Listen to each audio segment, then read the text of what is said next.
If you watch a modern Banjo-Kazooie speedrun, you might notice something very strange happening at Mad Monster Mansion. We don't have the level open, but as we walk up to it, we're going to do an absolutely bonkers setup. This setup involves a whole bunch of pauses, looking around, talon trotting, turning, stopping. It's pretty confusing what's going on. This setup continues for about a minute or so of seemingly random movements, most of which are just zooming in with the camera and turning around and pausing. Eventually, after a lot of setup, we jump and ground pound to fall through the step. This lets us get into Mad Monster Mansion without paying the 10 jiggies to open it and without going to the puzzle. This glitch is called a bitclip, and in this video we're going to learn how it works. This is the 8-Bit Beast, and welcome to Banjo-Kazooie Bitclips Explained.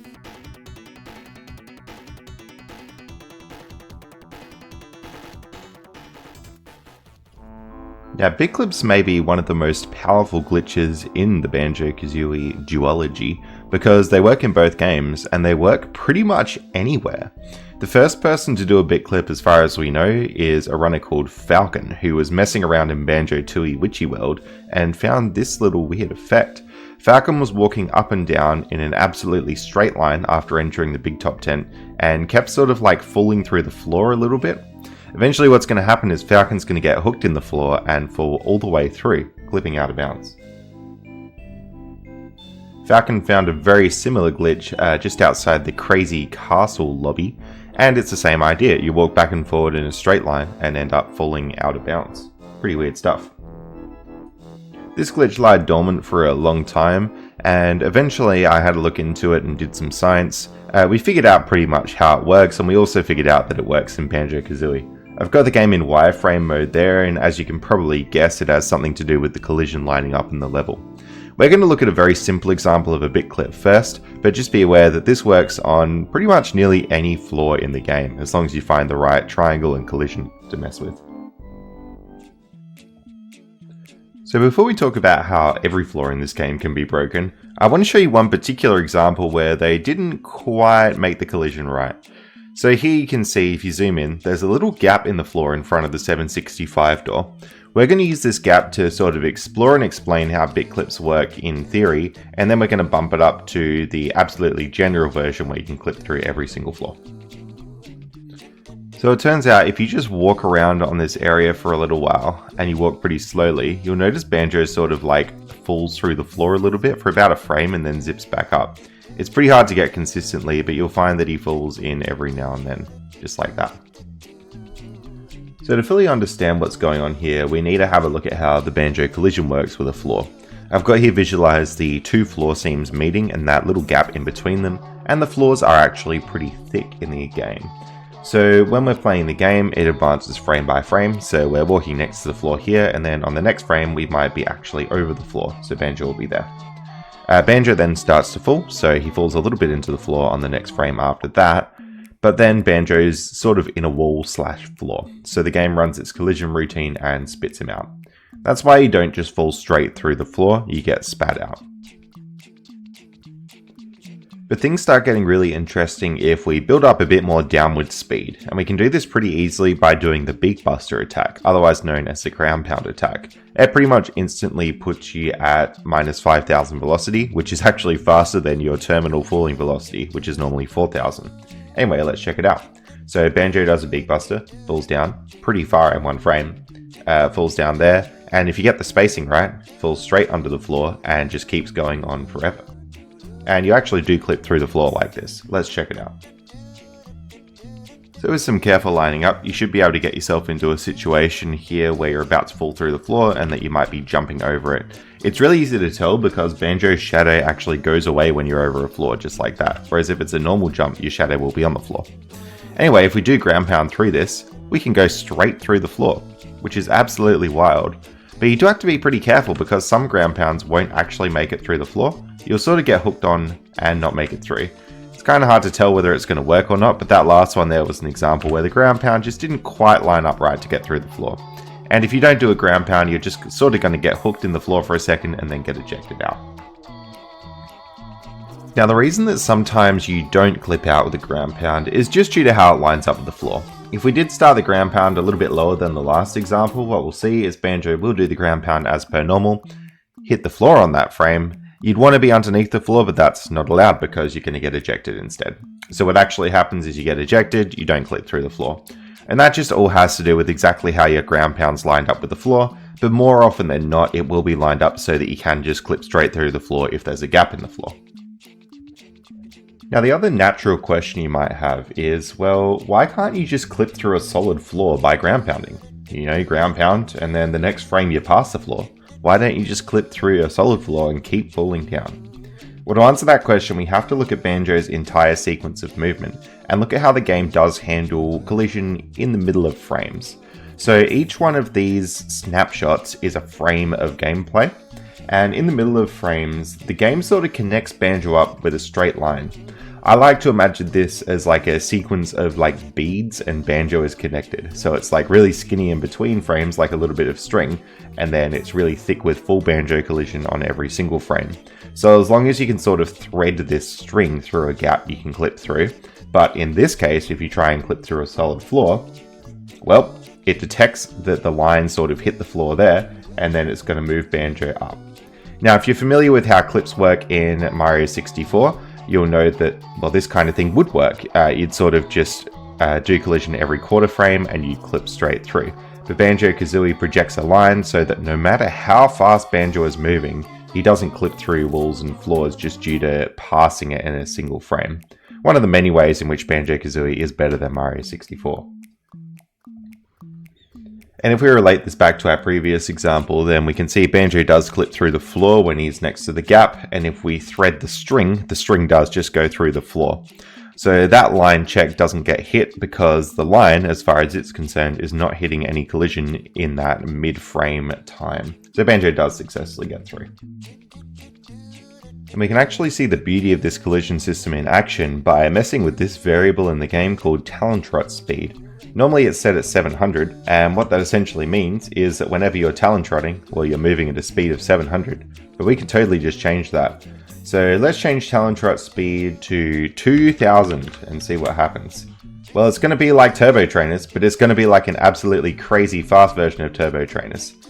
Now, we can absolutely ramp this up and change talon trot speed not to 2000, but instead to 1 million.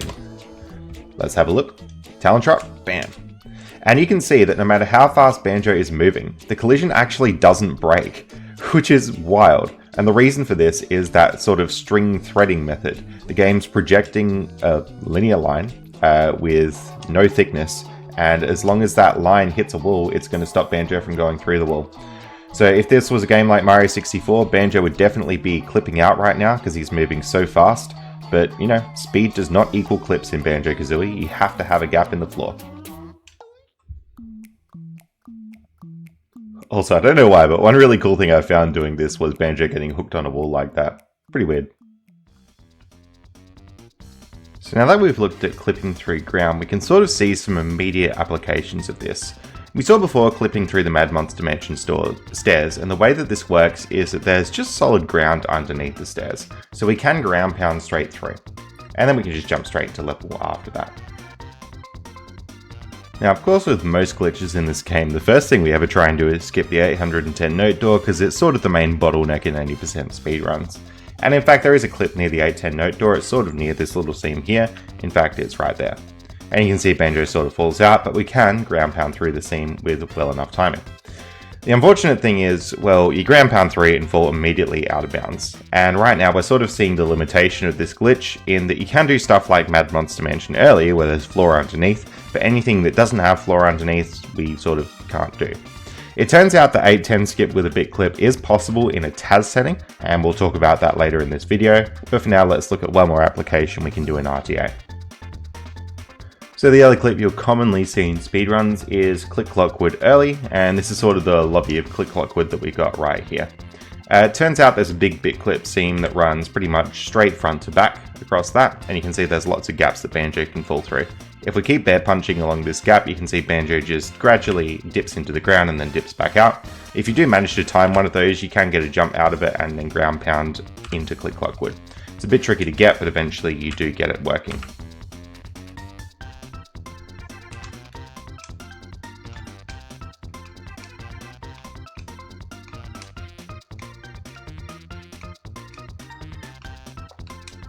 And there we go, straight into click clock wood.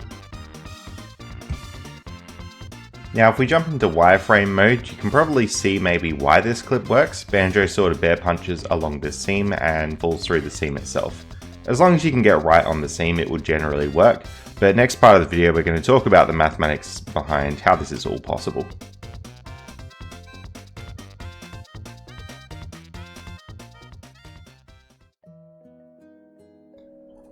Now to fully understand what's going on here, we need to talk about one of my favorite topics, maths. In particular, we're going to talk about the barycentric coordinate system. Now, if you just go and read about it online, you'll probably die because it's like super complicated. In fact, I don't know why, but most math Wikipedia pages are written assuming you already have an excellent understanding of maths, which kind of defeats the purpose in my opinion. But I'm going to show you what this all means in hopefully an understandable way. So if we're playing the game needs to keep track of what triangle Banjo is standing on, and it keeps track of it by the floor vert values. So if you look on the top left there, sort of floor vert 1, floor vert 2, and floor vert 3, those are the coordinates of the 3 little points on the end of this triangle. And if I change triangle, those coordinates are going to change. And they'll change every time I change triangle. The game sort of needs to know whether you're on a triangle or whether you're off a triangle. So it's going to use barycentric coordinates to do this. So knowing the coordinates of the triangle, we can pretty much just draw a picture of the 3 vertex points and then connect them up. And that's our familiar picture of the triangle that we've been clipping through on the top of click clock wood using the actual coordinates of the game. So the whole problem we're looking to solve with this coordinate system is just figuring out whether Banjo is on or off the triangle. Because if he's on the triangle needs to stop him falling through the ground, and if he's off, that means he can fall. So check out these 2 points. We got one here with those coordinates and one here with those coordinates.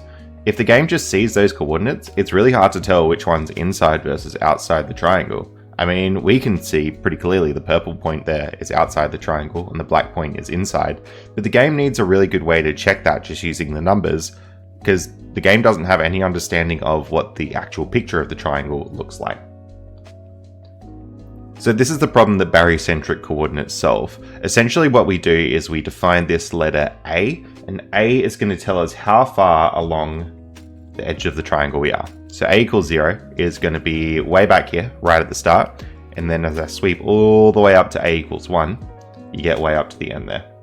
So A sort of slides back and forth, and it tells us how far along that particular edge of the triangle Banjo is. And the whole point of this is that that A value is really easy to figure out if you know the coordinates. I won't go into the maths here, but trust me, it's pretty straightforward. And logically following on from that, we're going to use B to tell us how far along the other edge of the triangle we are. If B is 0, we're right up near the start, and if B is 1, we're right on the end of that triangle there.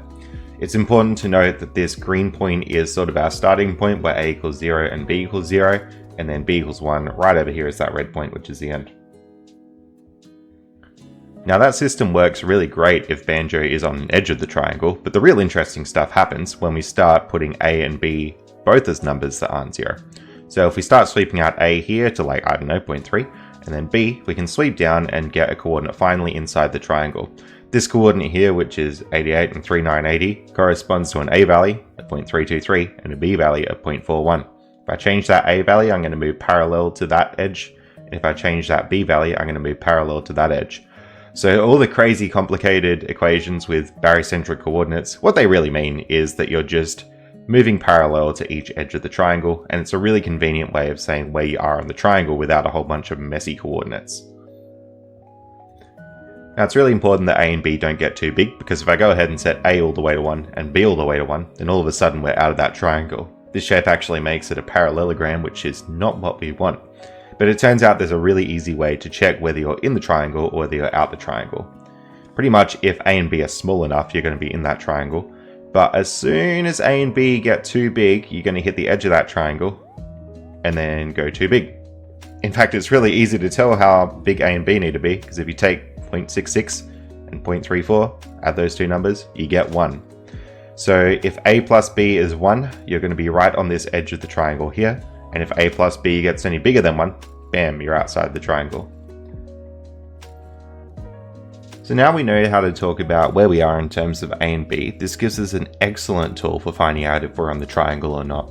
So this edge of the triangle here is defined by a plus b equals 1. If you add those two numbers and get 1, you are on that edge of the triangle. And that makes the code really easy to tell whether or not we're on the triangle. And this is what it would sort of look like under the hood. So if a plus b is less than 1, and a and b are both positive numbers, then you are on the triangle. Otherwise, you're not on the triangle. It's as simple as that.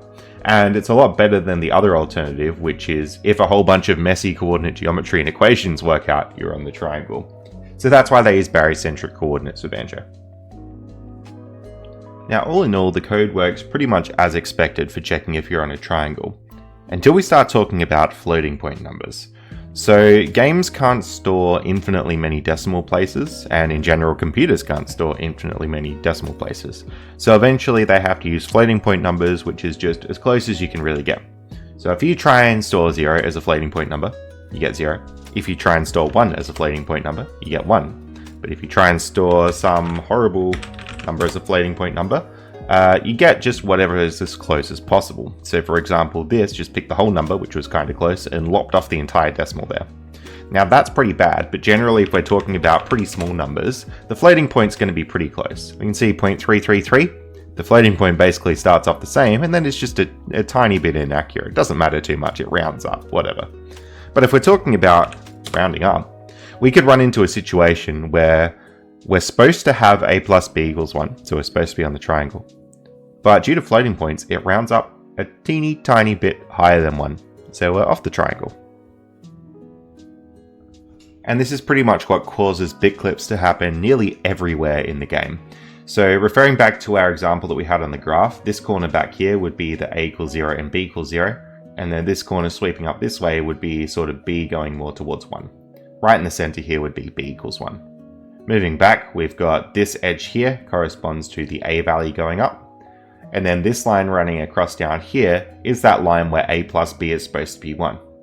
But I can stand on a very particular spot of this line, and in theory, if we had perfect accuracy with our decimal numbers, a plus b should be pretty much exactly 1, but floating points sometimes round up where they really shouldn't be rounding up, and I might get just like 1.0001. In other words, I'm not standing on this triangle. Not a huge deal, because, well, the other triangle is going to catch me, right? But what if the exact same thing happens with this triangle? So again, you're going to have like an a and a b value to say how long you are along this edge here and how long you are along this edge here. And if you also have a rounding error on this triangle, well, all of a sudden, you're not on this triangle here because a plus b is slightly bigger than 1. You're also not on this triangle here because a plus b is slightly bigger than 1 for that triangle. And all of a sudden, you're not standing on any triangle at all and you fall straight through the gap. So there's not actually a gap in the collision here. The gap is literally just a rounding error. So when you were in maths class and your teacher said, round your numbers properly, they actually meant it. It really, really matters because if you don't round them properly, all of a sudden you get click-clock-wood early.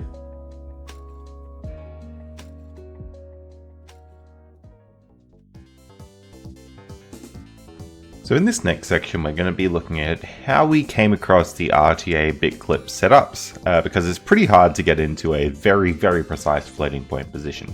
But first of all, we need to talk about how the triangles work. So on BizHawk, we wrote this program that basically tests where all the clip spots are going to be on a particular scene. So essentially what you can do is open it up and then it will sweep Banjo across the triangle. It looks like he's standing still, but he's actually moving up very slowly. And you can see that it spits up a whole bunch of places where the bitclip could be. So essentially what it's doing is just sweeping him across, and any time that it notices Banjo's not on a triangle, it writes down that point and just keeps going. It looks like this triangle sort of does have a bitclip spot on it. So essentially what happens most of the time is when you pick a triangle, two of the edges won't have any bitclip spots. So for example, if I try vertex 2 to vertex 3, that's going to be sort of the other edge. I'll just test starting from point 3 into the triangle, and what we'll see is that, well, there's not a whole bunch of bitclip spots there. Banjo's pretty stable. So no matter how much I try, when I'm trying along this sort of vertex of the triangle here, there's not going to be anything useful. But if I start trying from vertex 1 to vertex 2, pretty quickly Banjo's going to find a bunch of bitclip spots. And it just has to do with how the barycentric coordinates work and how the rounding works out. But eventually, when you get the right vertex, you're going to get a whole bunch of bitclip spots on there. So the way that you should think about it is looking at a piece of level terrain like this. It's made up of a whole bunch of triangles, and you can see that I've sort of drawn on there red dots where the bitclip spots might be on some terrain like that. So what you should think of it like is for each triangle, sometimes 1 out of 3 sides of it can have bitclip spots, and whenever there are bitclip spots, there's usually a whole bunch of bitclip spots. So you can think of it like teeny tiny little gaps in the level geometry just due to rounding errors really. And generally this is the way that we work to find bitclip spots. You usually find an edge that works, and then once you know about that, well, if you move along that edge, Banjo's just going to fall through it a whole bunch. So if you sort of bear punch along the edge of this seam here, you'll notice that Banjo is going to just keep starting to fall through, and that's because he keeps hitting more and more bitclip spots on that edge. So essentially if you can get yourself on top of Click Clock Wood perfectly on this seam, you'll see our X position is exactly 0, and also we're facing at exactly 180 degrees. As I move along this seam, if I just bear punch, Banjo is going to fall through a whole bunch of gaps. If you time it right and you get a jump off one of these, you can generally ground pound and get into the level. Now that's easier said than done, because you're coming out from the door over in that end of Click Clock Wood, and you've got to get all the way up to the top and somehow keep your coordinate at 0 facing perfectly at 180 degrees. That's incredibly difficult, because even a tiny little deviation, like this looks pretty good, you're not going to get bitclips, because bitclips are incredibly precise. If you move sort of 700 units every second when you're in Talon Trot, bitclips are sort of like 0.00001 units. So we're talking about the distance you would move in like 100,000th of a frame essentially. Now Click Clock Wood early is pretty difficult to achieve on its own without a setup, but here's one that you can do pretty easily. If you exit Mumbo's skull in Click Clock Wood, you're perfectly aligned. You'll notice the Z coordinate is 0 and the angle is 90 degrees. That means we're moving completely along this seam. All you have to do to get a bitclip here is do 2 bear punches, make sure you wait for Banjo to completely stop moving, and then on the 3rd bear punch there'll be a frame where he sort of clips in the floor. You can have an eye on the floor value, it'll dip to minus 9,000 when that happens, and there it is. It dipped to 9,000 for just a second. In theory, if you jump and ground pound there, you should be able to clip out of bounds, and it's actually used in speedruns to save a little bit of time.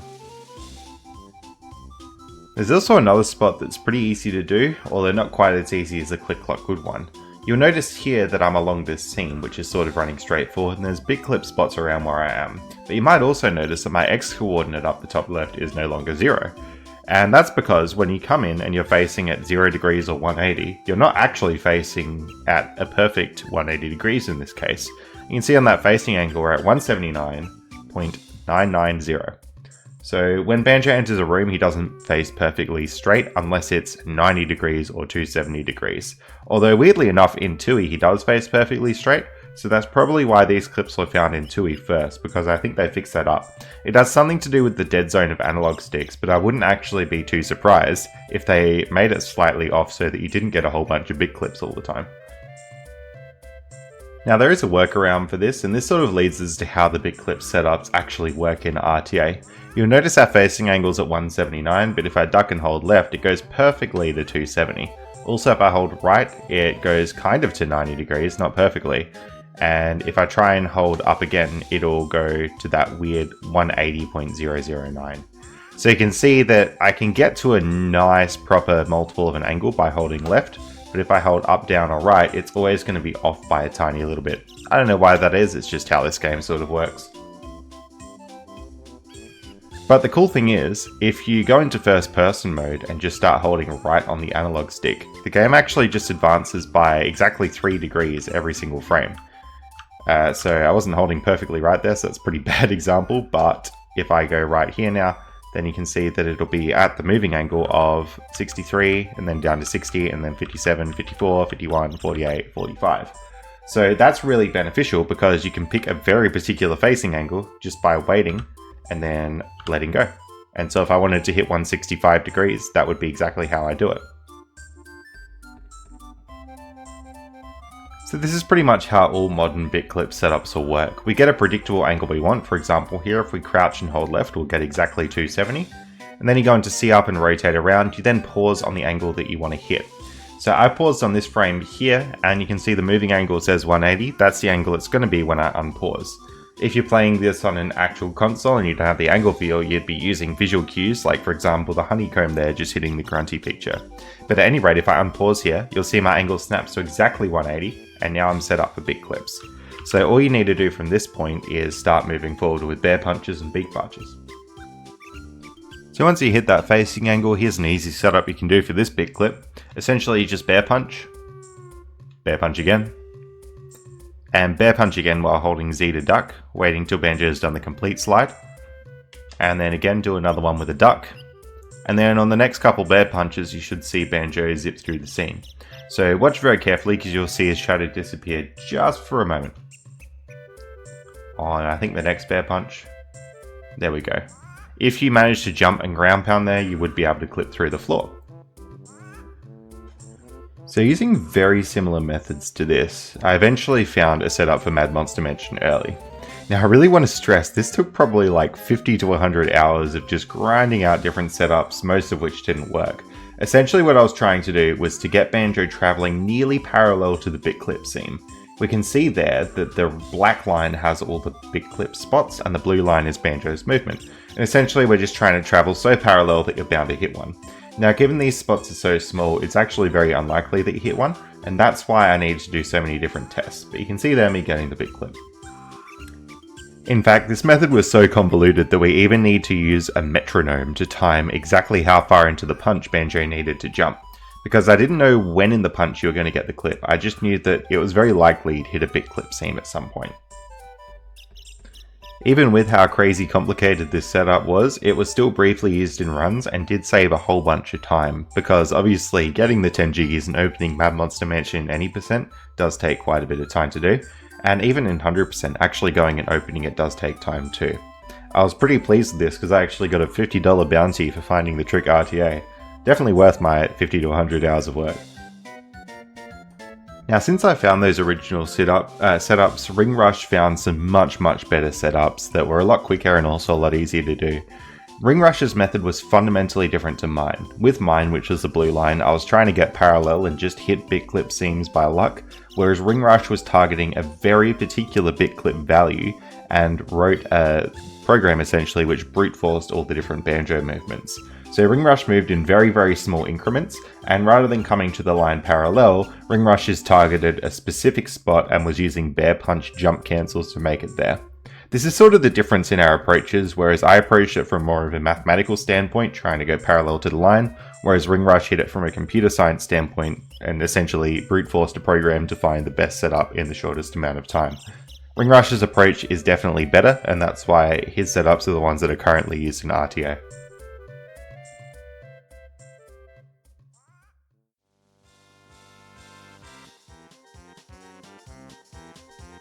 Now in an RTA setting, Bitclips are used to do Mad Monster Mansion early, Click Clock Wood early, and that little Mumbo Skull Warp that we saw before.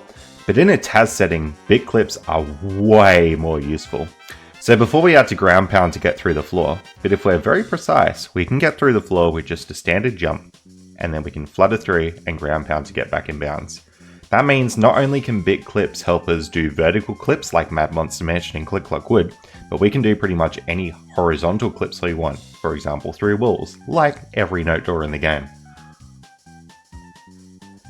Now we saw before that we could get Bitclips with ground pounds because ground pounds gave you a lot of downward speed.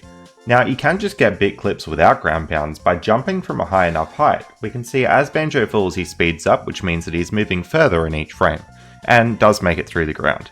You can sort of see this visually, that the frames are very close together at the start of the jump and they get further and further apart as Banjo's speed increases. So if you can just jump from a high enough ledge, you certainly can get Bitclips just by jumping, and you don't need ground pound at all. The reason we don't want to ground pound is because we do need to flutter out of this jump and ground pound to get back in bounds. If you ground pound, you're just going to fall straight down out of bounds. But the picture that I showed you here isn't very realistic because Banjo can never jump high enough to make this happen. In fact, if you factor in how high Banjo can jump, realistically, you can never build up enough speed before you hit the ground to make it all the way through. It gets kinda close, but not really. Now we do actually have another tool to gain some more speed out of our jump, and that has to do with lag frames. You'll notice on the bottom left I've got DXZ showing, and that just shows how much Banjo moves in a particular frame. That's usually sort of about 23.3 if you're in Talentra, and the same goes for jumping.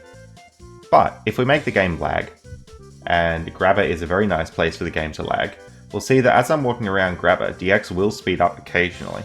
His dust tends to cause a bit of lag, so if I slow it right down and we look for a lag frame, we should be able to get one.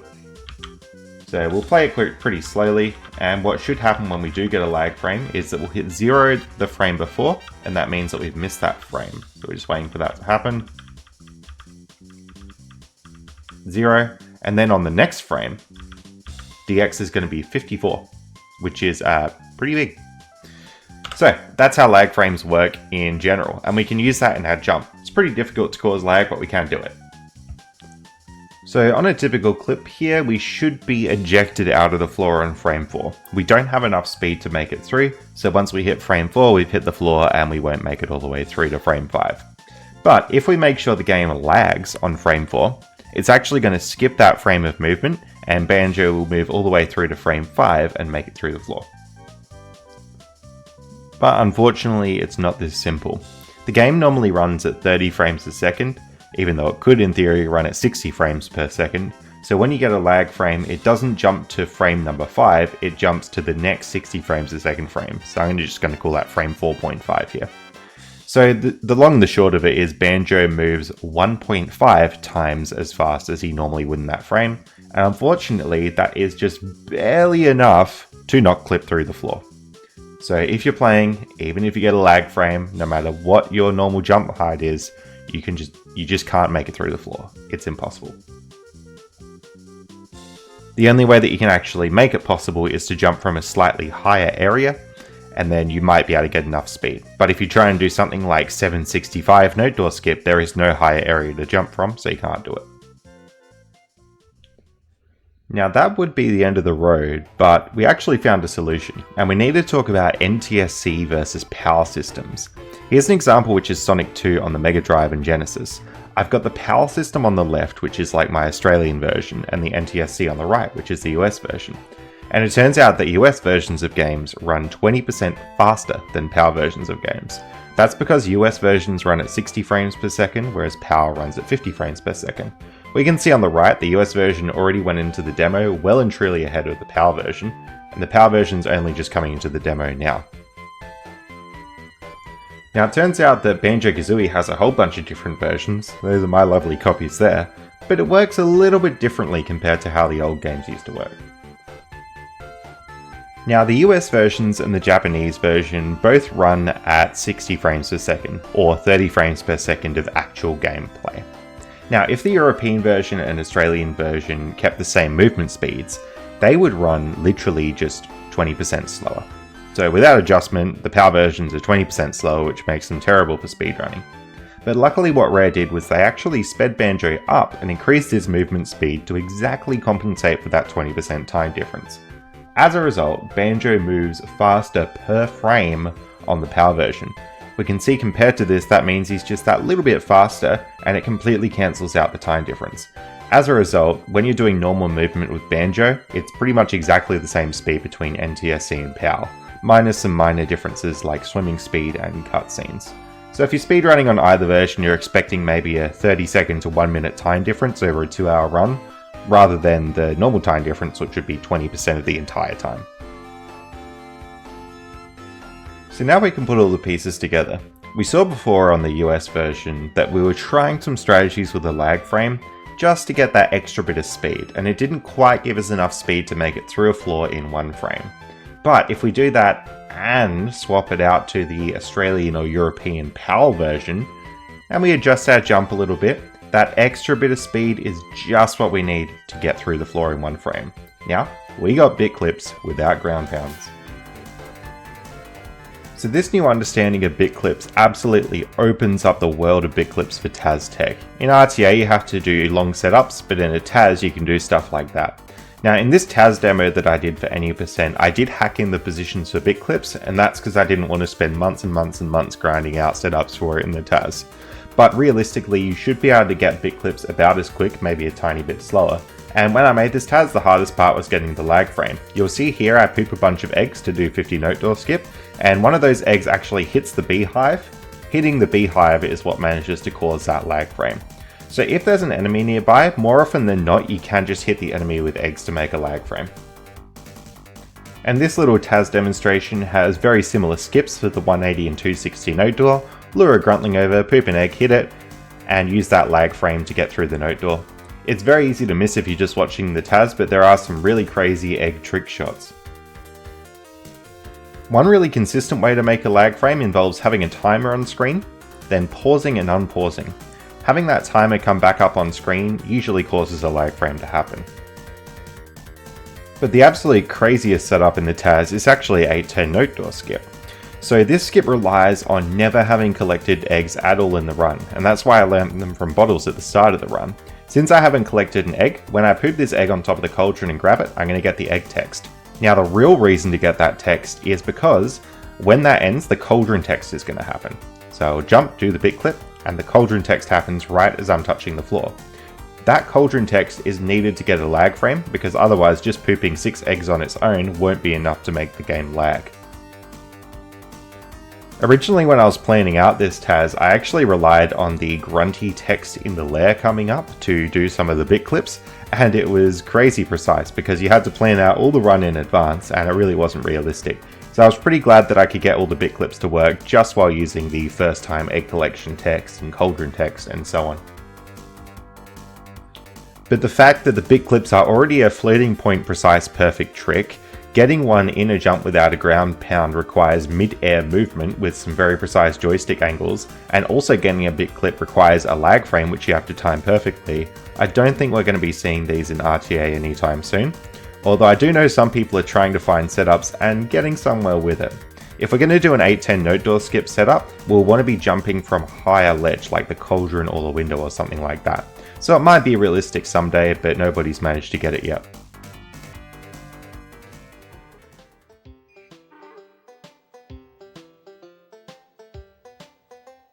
So we've looked at Banjo-Kazooie so far, but bitclips actually work a bit differently in Banjo-Tooie. This is Ringrush's Tooie Any% Taz demo, and I want to give a huge shout out to Ringrush. Not only has he found a whole bunch of Banjo-Kazooie setups, but he's done heaps of work in Tooie both to find RTA setups and Taz demos like this. If you watch the bitclip near this door coming out of Klungo, you'll notice something strange. Ringrush doesn't do a crazy precise jump, doesn't need a lag frame, and actually gets hooked in the floor for quite a while. Let's check it out. So hooked in the floor with enough time to get in Talon Rot and then jump straight out of it. I don't fully understand this myself, but Tooie seems to let you be hooked in the floor for a lot longer until Banjo builds up enough speed to fall through, unlike Kazooie where you get spat out pretty much straight away.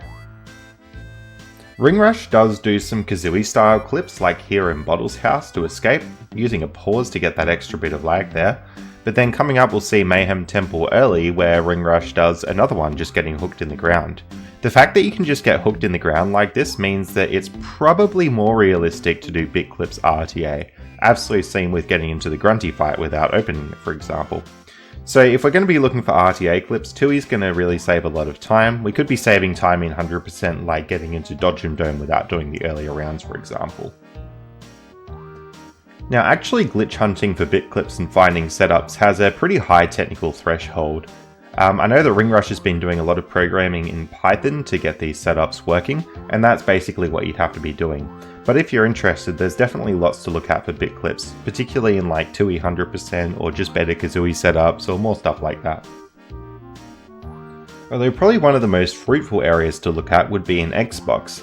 Since we don't have as good emulation tools for Xbox, bitclips are much less understood, although people have been successful in getting some bitclips on Xbox. It appears that the rounding works slightly differently, so the same setups we use for Nintendo 64 can't just be directly transferred to Xbox.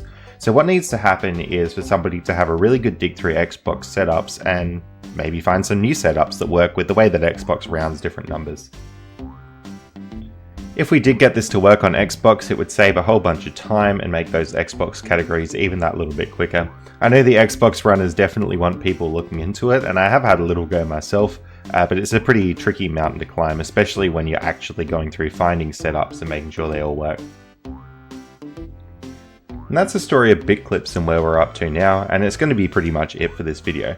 If you did enjoy this video, then viewing it, sharing it, and subscribing to the channel always helps out a whole bunch, and I appreciate you watching. I'm hoping to continue making more Glitch Explain videos like this on the channel, and I really enjoy sort of going more into depth and going into the technical side of things, as well as how they're used in speedruns. It'd be really exciting to see what happens with Bitclips in the future, and I definitely recommend keeping an eye on Ringrush and all the Banjo-Kazooie scientists to see what they come up with. I think the next big thing will be Xbox or more Tooie Bitclips or more RTA setups, but only time will tell. Thanks so much for watching.